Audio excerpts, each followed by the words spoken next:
Hello and welcome to our next episode. We have Krishna back with us. Hello, Mr. Krishna. Hello, Deepak. How are you? I'm good. How are you, sir? Yes, good. Thank you. So, in the previous episode, we had a conversation about the rotating equipments and the balancing side of things, right? So, I was just thinking, why can't we change the topic from vibration and move to noise?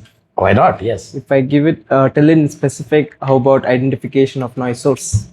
Oh, that will be interesting. Yes. So over the past years, the noise identification has grown drastically, right? And also there are many methods that have developed from the traditional methods like sound intensity and now to the new trends like beam foaming and acoustic holography. How has this developed and how do you see this? Yeah, intensity being the primary way of identifying sound sources, it will have its merits. But the beamforming and holography, which later, if that is relevant, we'll talk about, is a newer dimension of testing sound sources in a different way, which is quite an advanced methodology, which should be there around for 10 plus years, 15 years, but it has also developed. So while they have their advantage in terms of the configuration, quick way of viewing the result, which is typically to holography in particular, there is stationary and then moving. This has also the specific areas where it could be used. That is where holography and some way I would draw parallels to how the beamforming also works. So they have their advantages as well. Okay. So let me say you are put into a complex environment or an industry where multiple machineries are operating. Which method do you believe will be more practical in identifying a particular machine's sound source? Yeah, all these three that you said, sound intensity, beamforming and acoustic holography, all are essentially meant to rank the sources, but in different environments, let us say.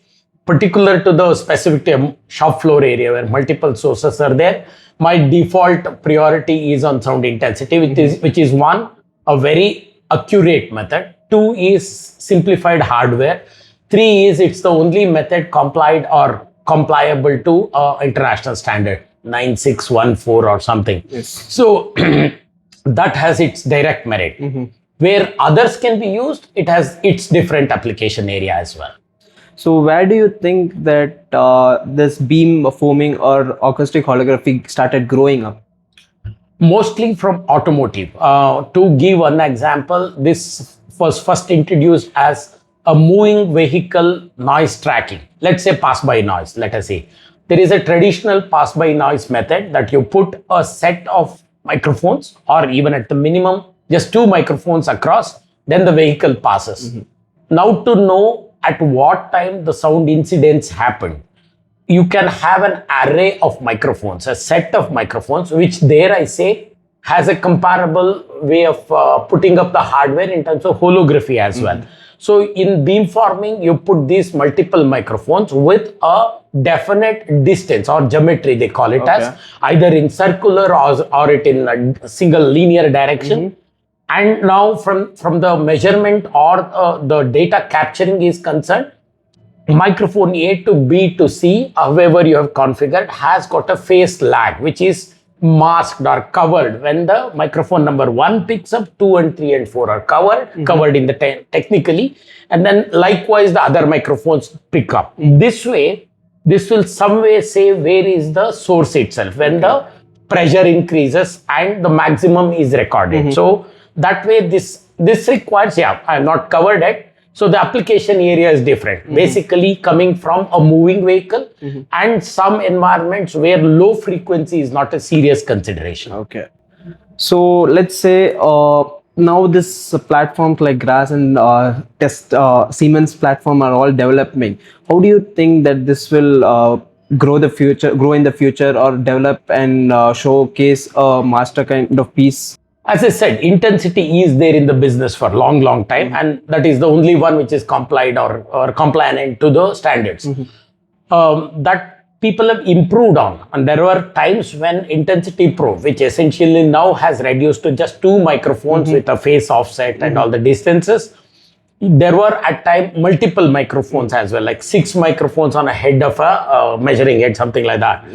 So 2 is good, which is now identified, and that has its advantage of identifying sound sources so accurately. Okay. And it can be applied anywhere. Probably I'm not calling it, this can be applied in a high-speed train that is moving, where beamforming comes into use. So any technology for that matter, which grows together with other supporting technologies growing, which is anyway by default a development architecture, will all have its advantage. So to say only one is good, one is not good.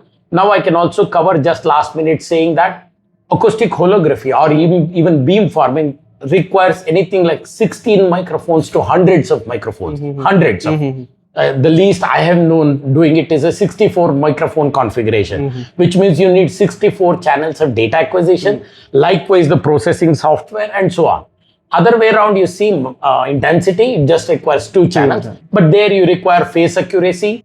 The spatial resolution, which is very important, what you can achieve with the intensity set of microphones is not possible with holography, because I'm already talking of 100 microphones. Now you say, bring these microphones closer and closer in space, which will then run into n number of microphones, which is not practical. So all these are together good, and together they grow and become even more a newer technology which can be used in the future. So the practicality is more towards the sound intensity. Yes, in terms of source identification, there is almost nothing next to it. In terms of practical application, yeah, the point around intensity is you would need to collect a good amount of data scanning and robotized and otherwise, and your results will be available kind of little after, even with good instrumentation. Yeah, you referred to this Grass and Siemens. They've improvised it by integrating the hardware and probably the probe architecture that one person can do an entire scanning and go to the system and starts looking to data. On the other side, holography also integrated into Siemens kind of platform. The results are almost ready. Like it's a photograph. You can say it's an acoustic holography, which means it's taking the photo of the sound. In some cases, a camera is also integrated that you take the picture of the object and your sound is overmapped like a heat map. So I will not be able to come to a center line to say this is good. The other one, it is up to the way you use each of these tools, which are excellent based on the application. So thank you, Mr. Krishna. That was truly a good insight. We'll catch you all in the next episode. Thank you very much.